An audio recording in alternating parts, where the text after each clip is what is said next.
Te. Pa-Gcash nga.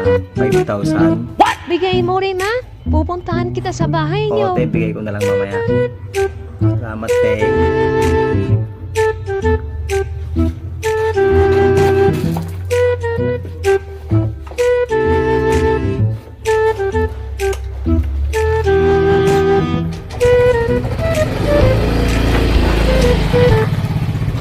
Seconds later.